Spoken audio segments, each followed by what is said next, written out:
नमस्कार दोस्तों, आज की इस वीडियो में हम पढ़ने वाले हैं लेक्चरर स्क्रीनिंग का नेक्स्ट टॉपिक है समानता के लिए शिक्षा। तो बात करें समानता के लिए शिक्षा की, तो उन लोगों को शैक्षिक अवसरों की समानता प्रदान करने पर बल देगी जिन्हें समानता से दूर रखा गया है। इंडिया में जो भी बैकवर्ड क्लासेस हैं, SC ST OBC, उसके लिए समानता के लिए शिक्षा की बात की जाती है। शिक्षा प्रयोग नारी के स्तर में परिवर्तन के अभिकरण के रूप में किया जाएगा। वुमेन एजुकेशन के ऊपर भी समानता के लिए शिक्षा में कार्य किया जाएगा। भूतकाल की विसंगतियों को समाप्त कर नारी के पक्ष में सुविचारित शस्त्र तैयार किया जाएगा। नारी शक्ति के जागरण हेतु नई शिक्षा प्रणाली में इसकी भूमिका सकारात्मक हस्तक्षेप की होगी। पुनरीक्षित पाठ्यक्रम, पाठ्यपुस्तकों, शिक्षाओं से प्रशिक्षण तथा अभिनवन, निर्णय लेने की क्षमता तथा शिक्षा संस्थाओं के सक्रिय सहयोग द्वारा उनमें नवीन मूल्यों का विकास किया जाएगा। यह सामाजिक क्षेत्र तथा विश्वास का कार्य है। नारी अध्ययन का विकास अनेक शिक्षण संस्थाओं तथा पाठ्यक्रमों को प्रोत्साहित करके किया जाएगा। नारी निरक्षरता वृद्धि को दूर करने, प्राथमिक शिक्षा में अनुसंधान को समाप्त करने की दिशा में सहयोगी सेवा, काल तथा लक्ष्य, विभिन्न स्तरों पर व्यावसायिक प्रशिक्षण प्रदान किया जाएगा। अविभेदीकरण की नीति का पालन करके लिंग भेद को समाप्त कर अपारंपरिक व्यवसायों का, पेशों का प्रशिक्षण दिया जाएगा, जिससे कि उन्हें भी एक इक्वल लेवल पे एजुकेशन दी जा सके। यह कार्य विद्यमान विकासशील प्रौद्योगिकी में भी होगा। फिर बात करते हैं SC एजुकेशन की, तो अनुसूचित जातियों के शैक्षिक विकास का केंद्रीय तत्व अनुसूचित जातियों के समान शिक्षा के सभी स्तरों पर सभी क्षेत्रों में 4 आयामों ग्रामीण पुरुष, ग्रामीण स्त्री, नागरिक पुरुष तथा नागरिक स्त्रियों में है। इन उद्देश्यों के लिए इन उपायों पर ध्यान देना आवश्यक है। निर्धन तथा दरिद्र परिवारों को अपने बच्चों के 14 वर्ष की आयु प्राप्त करने तक निरंतर विद्यालयों में भेजने हेतु प्रोत्साहन देना, क्योंकि बहुत सारे स्टूडेंट होते हैं जो स्कूल में एडमिशन ही नहीं ले पाते हैं, तो ऐसे लोगों को प्रोत्साहित करना समान शिक्षा में एक इम्पोर्टेंट कार्य है। प्री मैट्रिक छात्रवृत्ति कक्षा 1 से ही उन परिवारों के बच्चों के लिए जो पशुओं की खाल उतारते, रंगते तथा साफ करते हैं उनको दी जाएगी। आय के विचार के बिना ऐसे सभी परिवारों के बच्चों को दी जाएगी तथा साथ ही उन पर कला तथा कार्यक्रम लागू किए जाएंगे। ST की बात की जाए तो अनुसूचित जनजातियों को अन्य लोगों के समानांतर लाने के लिए उपाय किए जाएंगे। जनजातीय क्षेत्रों में प्राथमिक विद्यालय खोलने हेतु प्राथमिकता दी जाएगी। इन क्षेत्रों में NREP तथा RLEGP के साथ साथ शिक्षा के सामान्य कोष से भी भवन निर्माण हेतु सहायता ली जाएगी।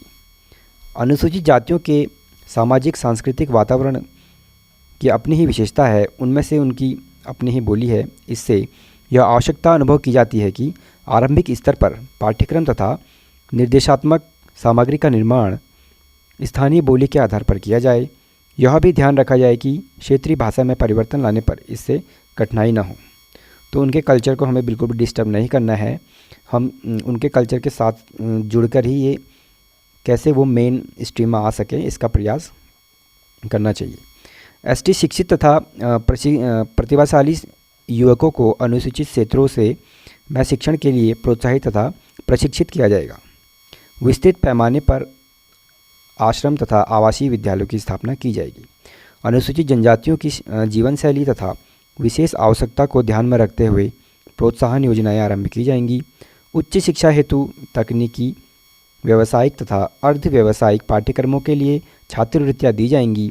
विभिन्न पाठ्यक्रमों में उपलब्धि में सुधार के लिए मनोसामाजिक उपाय अपनाकर निदान किया जाएगा। अनुसूचित जनजातियों बहुल क्षेत्रों में प्राथमिकता के आधार पर आंगनवाड़ी, अनौपचारिक तथा प्रौढ़ शिक्षा केंद्रों की स्थापना की जाएगी। शिक्षा के सभी स्तरों पर पाठ्यक्रम का निर्माण इस प्रकार किया जाएगा जिससे उनमें अपनी सांस्कृतिक पहचान, सृजनात्मक प्रतिभा के प्रति चेतना उत्पन्न हो। अन्य पिछड़े वर्ग तथा क्षेत्र की शिक्षा, समाज के सभी शैक्षिक रूप से पिछड़े वर्गों, विशेष रूप से ग्रामीण क्षेत्रों में वांछित प्रोत्साहन दिए जाएंगे। पहाड़ी तथा रेगिस्तानी क्षेत्र, दुर्गम क्षेत्रों तथा टापुओं में आवश्यक शैक्षिक संरचना प्रदान की जाएगी। उन्हें अपने विद्यालयों को स्थापित करने के लिए अवसर देकर संविधान की गारंटी का पालन किया जाएगा। मूल पाठ्यक्रम के साथ साथ पाठ्यपुस्तकें विद्यालयी गतिविधियों को सामान्य राष्ट्रीय लक्ष्यों की प्राप्ति हेतु समेकित आधार पर प्रदान किया जाएगा। फिर बात करते हैं जो डिसेबल है उनकी शिक्षाओं की। तो विकलांगों के सामान्य विकास के लिए उन्हें समानता के आधार पर जीवन का सामना करने, आत्मविश्वास जागृत करने, साहस उत्पन्न करने हेतु शारीरिक तथा मानसिक रूप से विकलांगों के लिए वांछित शिक्षा व्यवस्था की जाएगी। इस दिशा में किए जाने वाले कार्य इस प्रकार हैं। जहाँ तक संभव हो अति विकलांगों, कम विकलांगों को सामान्य शिक्षा अन्य छात्रों के साथ दी जाएगी। यानी कहा जाए तो इनकी जो एजुकेशन है वो बाकी बच्चों के साथ हम कर सकते हैं, जिससे कि इंक्लूसिव एजुकेशन में इनकी भागीदारी बढ़े। जिला मुख्यालयों पर अनेक प्रकार के विकलांगों के लिए विशेष विद्यालय तथा आवास खोले जाएंगे।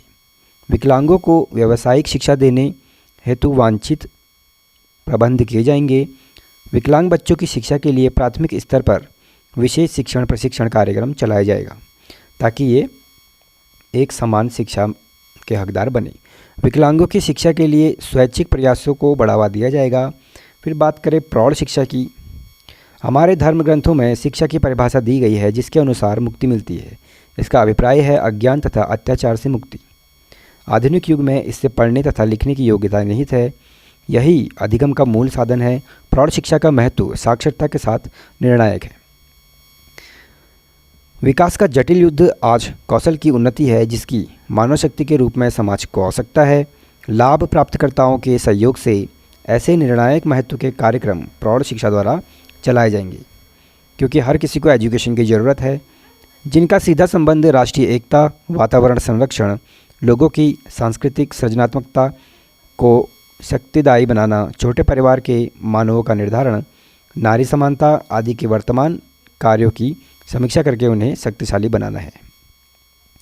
इसके बाद जान लेते हैं राममूर्ति समीक्षा समिति के बारे में, जो कि 1986 के रिपोर्ट के ऊपर इन्होंने काम किया था और इन्होंने भी समान शिक्षा के ऊपर अपनी रिपोर्ट दी थी और ये भी चाहते थे कि भारत में समानता के लिए शिक्षा होनी चाहिए। सन 1986 में नई शिक्षा नीति की घोषणा कर दी गई और उसी वर्ष इसकी कार्य योजना भी प्रकाशित कर दी गई तथा 1987 में इसका क्रियान्वयन प्रारंभ हो गया। परंतु उसी बीच 1989 में केंद्र में राष्ट्रीय मोर्चा की सरकार सत्ता में आई। सरकार के बदलते ही शिक्षा नीति में परिवर्तन पर विचार किया गया। तत्कालीन प्रधानमंत्री श्री विश्वनाथ प्रताप सिंह ने 3 वर्ष बाद ही मई 1990 में इसकी समीक्षा के लिए राममूर्ति की अध्यक्षता में एक समिति का गठन किया गया। इसे राममूर्ति समीक्षा समिति 1990 कहा जाता है। समिति की रिपोर्ट के बारे में अगर बात करें तो प्रबुद्ध एवं मानवीय समाज की ओर towards an enlightened and human society शीर्षक से 26 दिसंबर 1990 में प्रस्तुत की गई। इस समिति की रिपोर्ट के प्रारंभ में ही यह स्वीकार किया गया है कि 1986 के बाद देश की स्थिति और अधिक खराब हुई है। सांस्कृतिक मूल्यों में और अधिक ह्रास हुआ है। सामाजिक समता के स्थान पर वर्ग भेद बढ़ा है। धार्मिक सहिष्णुता के स्थान पर धार्मिक उन्माद बढ़ा है और शैक्षिक अवसरों की समानता के स्थान पर शैक्षिक अवसरों में असमानता बढ़ी है। इसके बाद समिति ने राष्ट्रीय शिक्षा नीति 1986 की क्रियान्वयन की समीक्षा प्रस्तुत की और फिर अपने सुझाव दिए हैं, जिनको निम्न प्रकार क्रमबद्ध किया गया है। तो जानते हैं क्या क्या सुझाव दिए गए हैं। पूर्व प्राथमिक शिक्षा के ऊपर सुझाव दिया गया है। 1986 के तहत शिशुओं की देखभाल एवं शिक्षा ECCE की व्यवस्था की गति बहुत मंद है। उसने सुझाव दिया कि समाज के सुविधा विहीन शिशुओं की देखभाल एवं शिक्षा के लिए आंगनबाड़ी व्यवस्था का विस्तार किया जाए और साथ ही आंगनबाड़ियों के कार्यों को समुन्नत किया जाए।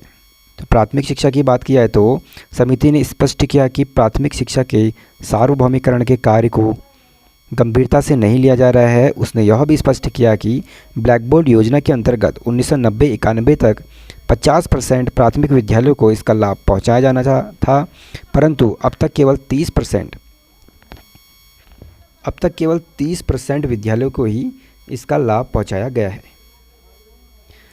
और इन 30% के भी जो भवन बनाए गए हैं वे अच्छे नहीं हैं एकदम।